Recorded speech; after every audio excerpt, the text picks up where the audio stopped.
I wanted to start things off by saying I was not sure if I was going to be able to get this video out. There is some information in here that has changed, so I'm going to kind of talk about the updates as I go.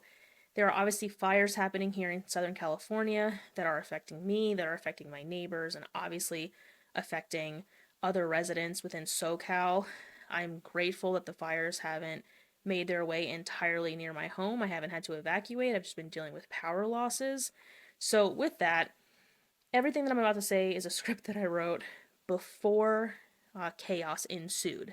So just bear with me. I just want to make sure I got this information out there, and I should be on schedule to release another video in a couple of days with more information, especially about the Eaton fire and all of the crazy shit that's happening here in California, at least from someone who lives out here who's not a news reporter and can kind of give you the take that, or at least my opinion on what's going on, along with some feedback that I've received from other first responders. But with that, let's get right into this video that is late as hell.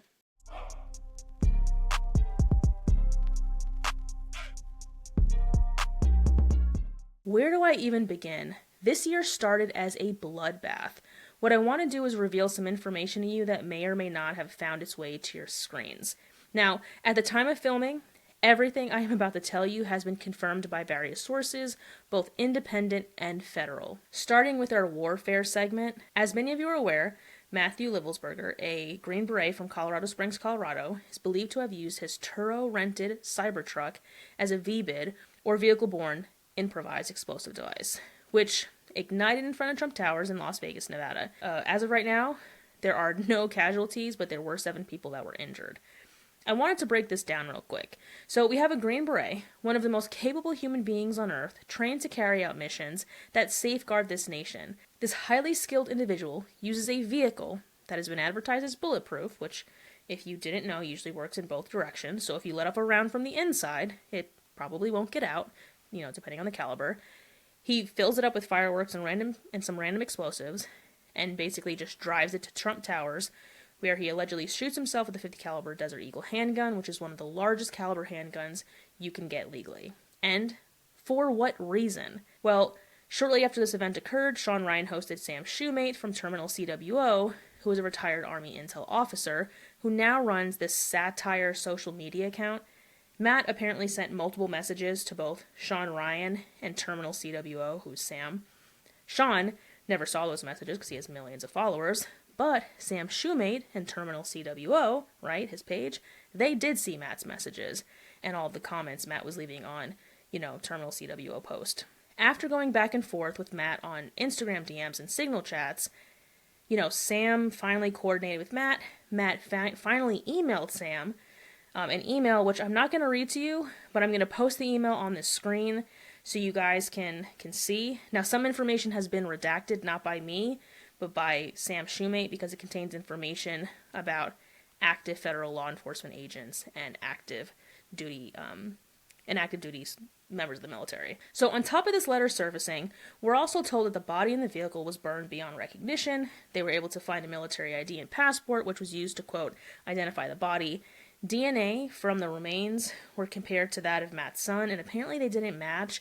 And I don't want to make this some, Maury, not the father type situation. I never thought I'd be in a TV show where no one was yelling, "You are not the father!" They did whatever they had to do to determine that it was Matt in that car.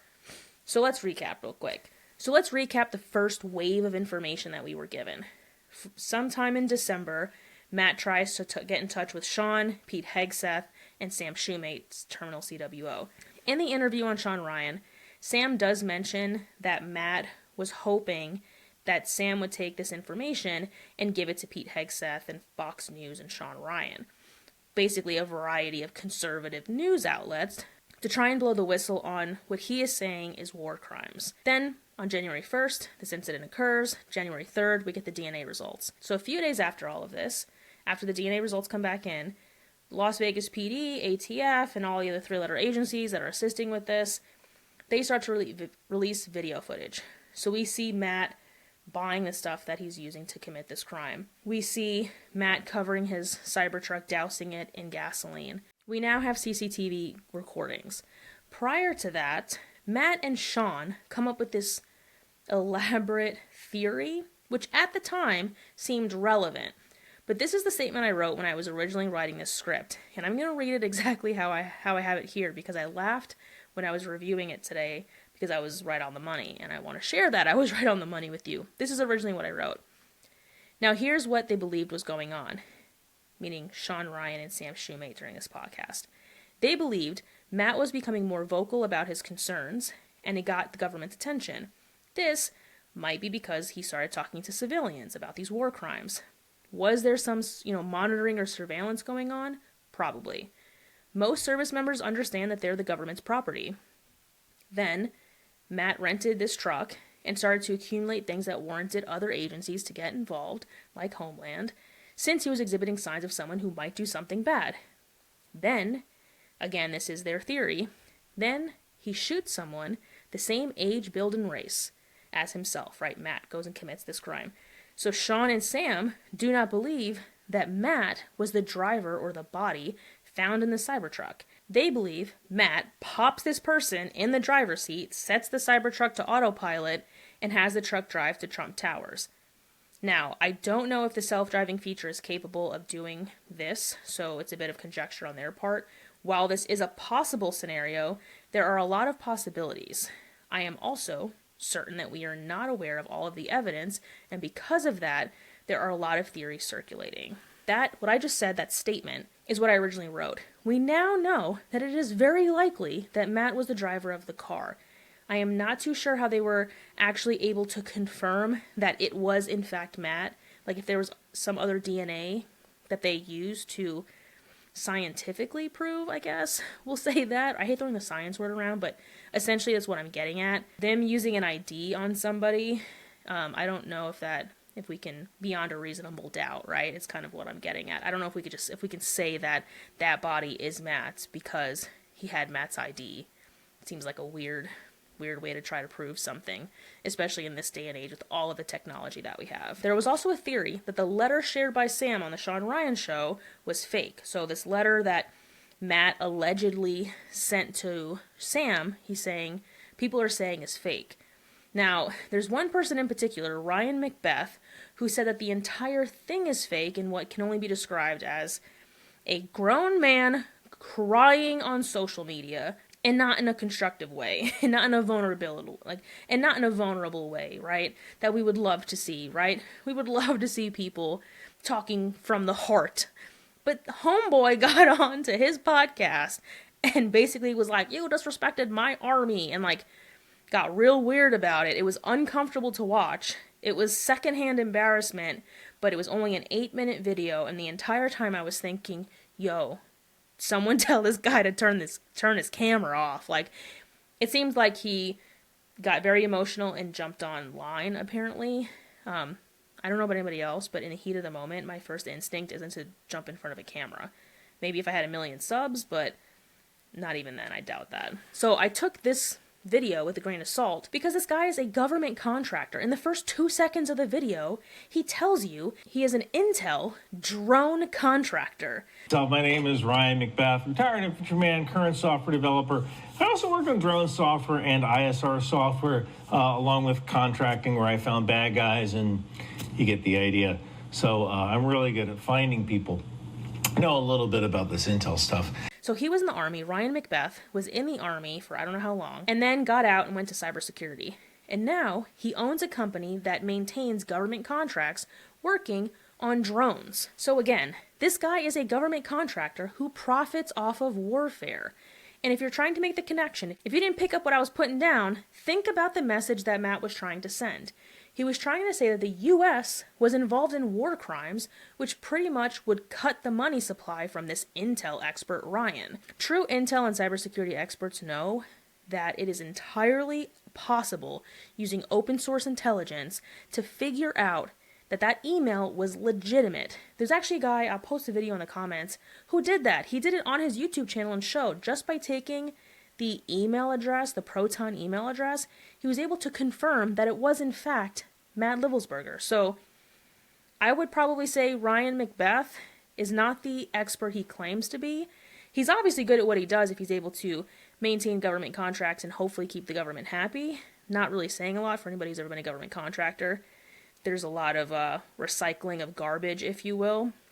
But he knows enough to have 1 million subs to generate a following that he provides value to. I am just saying, I'm taking that shit with a grain of salt. I'm also hoping that if Ryan was unable to contain himself and had to hop in front of a camera to cry about a letter that offended his army, maybe you need to talk to somebody. Maybe you're not emotionally stable enough to handle that sort of constructive criticism, that there is the possibility that your army may have committed some war crimes on behalf of the U.S. government. Is it the individual soldier's fault? No. They were doing what they were told. Did somebody along the line probably say, hey, we probably shouldn't do this? Probably.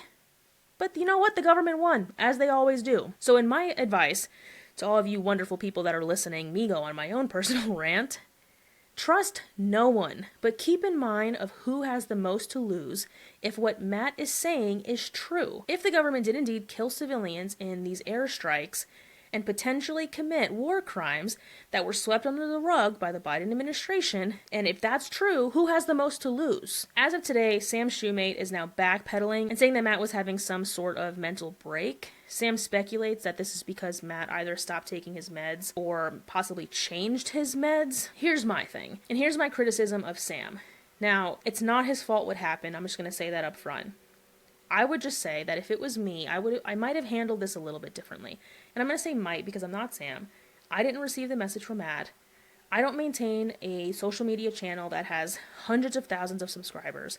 What I am saying is that if a veteran messaged me and I was able to read that message and come to the conclusion that this veteran or this active duty service member, who I was then able to confirm, so from my understanding, Sam was able to confirm that Matt was an active duty Green Beret and was saying that they had a VBID in that letter and was spewing all of these like conspiracy theories, I would go to I would most likely go to my buddies in chain of command and say, hey, there's an active duty guy who I think you guys should go have a talk with. He's clearly having some mental health issues. Anytime a veteran has reached out to me and has exhibited any signs of needing help, I don't want that on my shoulders. I want to know that I did the best I could for that veteran or for that active duty person and went and got them help. Now, in Sam's defense, he got this letter and like 2 days later, the incident occurred.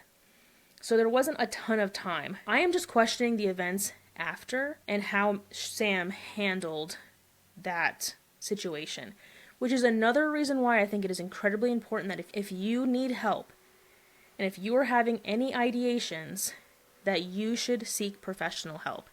Yes, you should 100% reach out to people.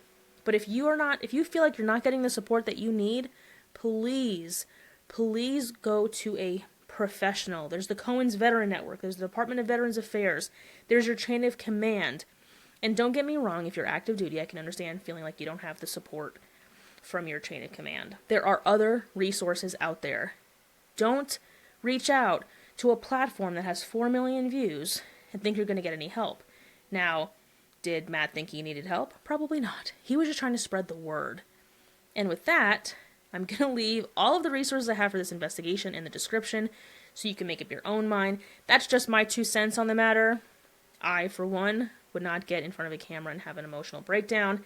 And I, for two, would try to do everything that I can to help a fellow veteran or fellow service member get the help that they need if I felt that there was something else, something happening. If they sent me a crazy message, like I have a VBID, I'm probably going to contact authorities. But I will say this, intend to be just as confused as the rest of us as you go through this evidence and come up with your own conclusions. Next, we have our second New Year's attack, which involved an Army veteran, Shamsu Din Jabbar. I hope I'm saying that right. But who cares? But this guy drove through a crowd in New Orleans and killed 14 people, injuring many more.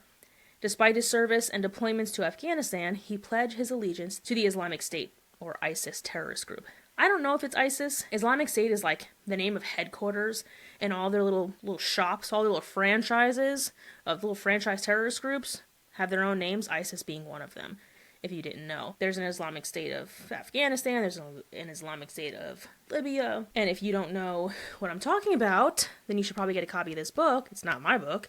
It is called Al-Qaeda 2.0, and I'm going to do a book review on it soon, hence all the tabs there, but I'd hate to say I told you so, but here we are. Now, Jabbar was killed in a firefight with police. At the end of this video, I'm going to play the police body cam footage so you can see kind of what exactly happened. Great job on New Orleans as far as it's related to the individual officers who were able to eliminate the threat without causing any more damage than what was already done. When police searched his home, they found suspected materials used to make B-word, which I'm not really too sure if I can say on this platform, things that go boom. Maybe I'll say it, I don't know. So as many of you may or may not know, I don't know if you read my bio, I'm an instructor for CISA, the Cybersecurity and Infrastructure Security Agency. I teach classes for the Center for Bombing Prevention. I'm just going to say the B-word. Don't cancel me, YouTube.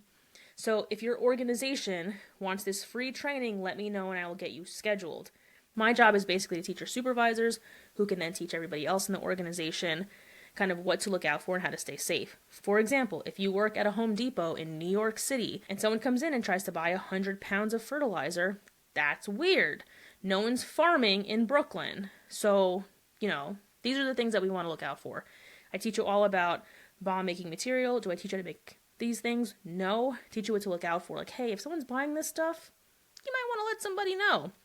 Some big corporations have this already. I know Home Depot has a similar training.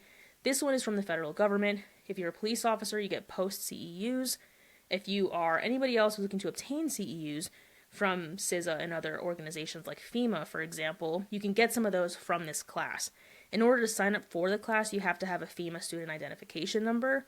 So just keep that in mind. Moving on. As I mentioned in my last video, the terrorist plots of the past are no more.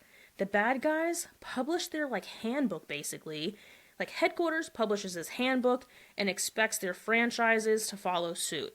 This is called a decentralized command, and our public enemy number one, Osama bin Laden, well, his son, Hamza, is here to carry his torch. When Osama bin Laden was eliminated, Hamza realized we need to get our shit together because we lost one homie and operation just shut down. So to prevent that from happening, they decentralized. Something else I want to mention is I watched a video from this Intel expert who basically went on to CNN or something and was saying that, yeah, we've been noticing activity in the Middle East and, and terrorist groups are centralizing again. ISIS is centralizing, learning from its mistakes in Syria.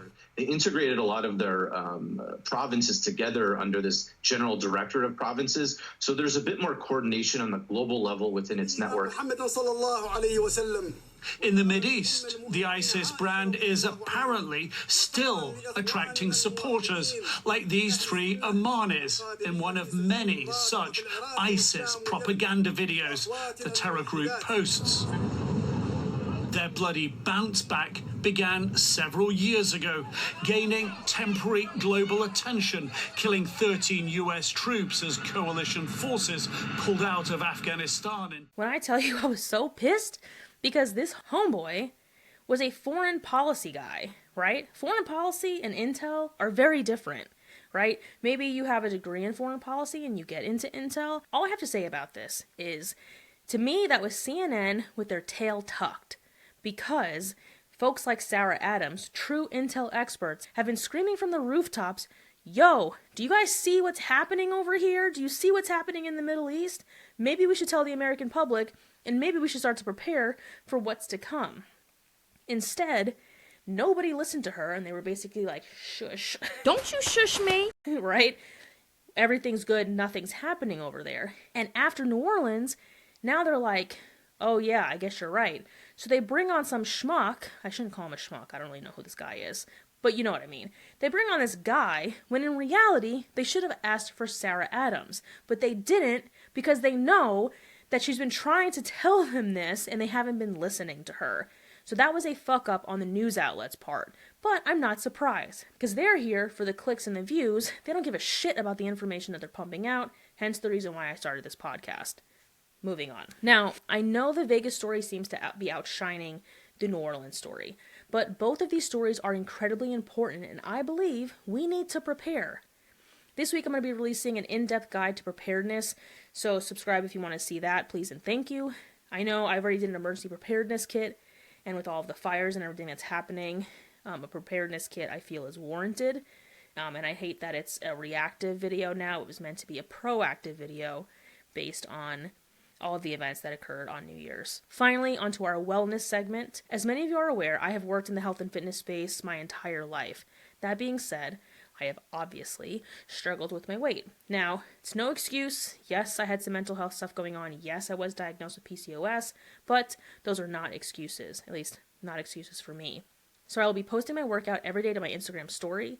If you'd like to follow, feel free. I'm going to be including not just my at-home workouts, but my cardio, my mobility work, my recovery, my nutrition, which does include some supplements that I intend to phase out, but I need them right now. If you're like, why are you doing this? One, it's to show you guys what I'm doing, and also to keep me accountable. 5 years ago, I had to lose 20 pounds, and I ended up losing 25 because I was able to engage with people who were also looking to do the same thing.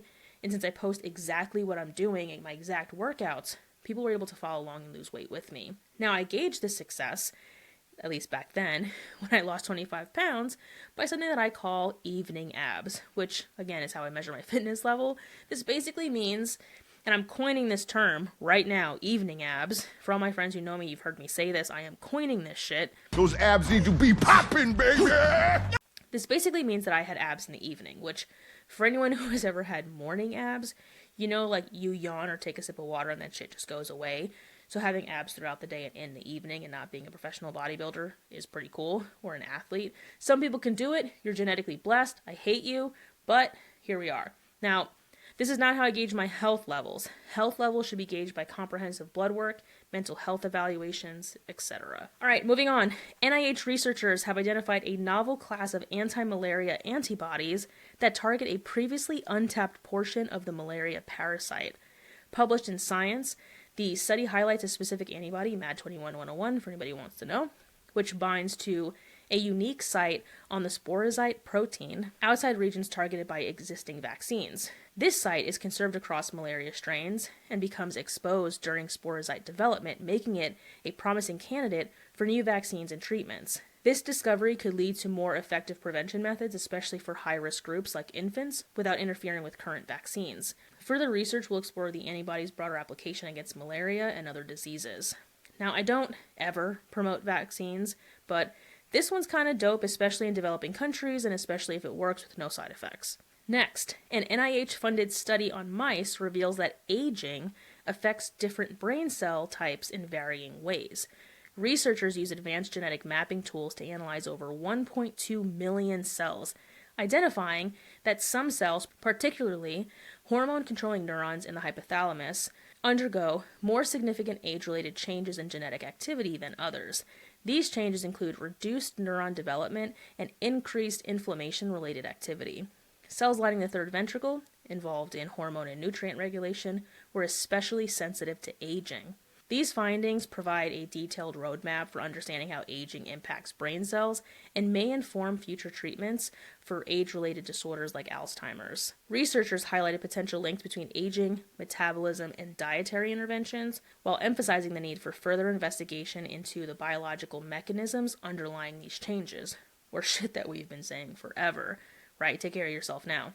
This work was supported by the NIH's Brain Initiative, which aims to advance neurotechnologies and improve treatments for brain diseases. Keep in mind, this was a study done on mice, so we still have some work to do, but at least we are heading in the direction of advancement.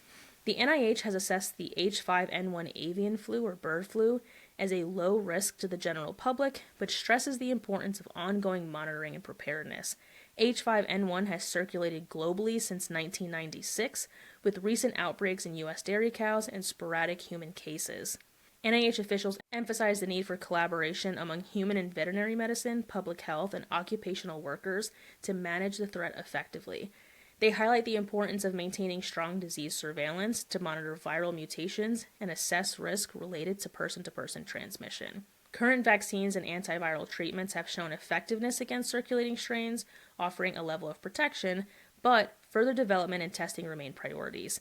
Additionally, public health officials encourage preventative measures such as the use of PPE or personal protective equipment for individuals working closely with poultry and livestock to reduce exposure and infection risk. While most U.S. cases have been mild, minus a couple of deaths, I don't know what they're considering mild, but the NIH continues to stress vigilance and rapid response efforts to prevent the virus from evolving into a more transmissible form. I am skipping our segment on recalls, USDA and FDA recalls, but I'm going to be posting them on my website, so if you want to see the stuff that's been recalled this week, you can find that there. Link is in the description. Moving on to our wisdom segment, which is our last segment. To kick off our wisdom enrichment, here is a fun fact. The first vaccine was developed in the late 18th century, but people recognized the importance of immunity long before that. During the plague of Athens in 430 BC, the Greeks realized that people who had previously survived smallpox didn't contract the disease a second time. In fact, these survivors were often called upon to attend to those afflicted with smallpox, according to a 1998 article in the International Journal of Infectious Disease. Pretty cool.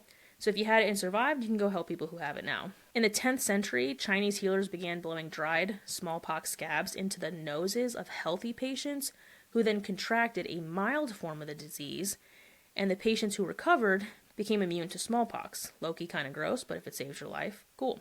This practice was called variolation or inoculation, spread to Europe and the New England in the 1700s. To wrap things up, I have a philosophical question to get you thinking. This is a popular question amongst philosophers and people like me who spend time every day thinking about random shit, but here's the question. Is there such thing as free will? On one side, we have people like me who say no, we do not have free will. I personally believe we don't have free will because we're so influenced by outside forces, from the culture of our society to the news we read and watch, not to mention if you follow or practice any particular faith or religion, because that can influence your decisions as well. So for those reasons, I believe that every decision we make is influenced by everything around us. Just like me simply telling you that I don't believe in free will could influence you to agree or disagree with me. You have free will over which toothpaste you use or which beverage to order at lunch, but humanity just isn't mature enough. On the other side, we have people who say yes, we do have free will, and present a secondary argument. If there is no free will, then why does any of it matter? Why does it matter what decision we make if ultimately the decision isn't even really ours? So, what do you think? Is there such thing as free will? Leave a comment and let me know. If you stayed until the end, thank you. Hopefully I provided you with a ton of value. If so, please hit that like button and subscribe. Again, I am reporting on some older news. I apologize. I've kind of been working through some stuff as we navigate this situation out in California. But until next time, I'll see you on the flip side. We want to warn you that the video you're seeing is, of course, it's body cam video of a shooting. It's disturbing. It was given to the media by the New Orleans PD, who made their own edits of it.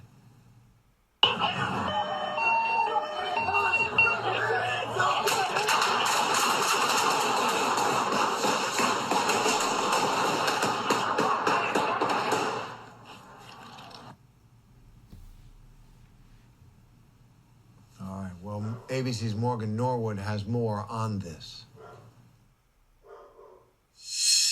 Hi, Terry. Yes, this newly released body camera footage is giving us a clearer look at the New Year's Day tragedy in New Orleans on Bourbon Street. It's a compilation video, I do want to point out, and it's been edited and released by New Orleans police, but it shows that suspect firing from inside that white pickup truck, of course, after ramming through the crowd on Bourbon Street. His airbag had deployed, which is interesting because it really highlights the severity of this crash. I will point out, you can't see the suspect clearly in this video. If you look closely, just his hands. But you can hear officers immediately firing back. You also see them running for cover.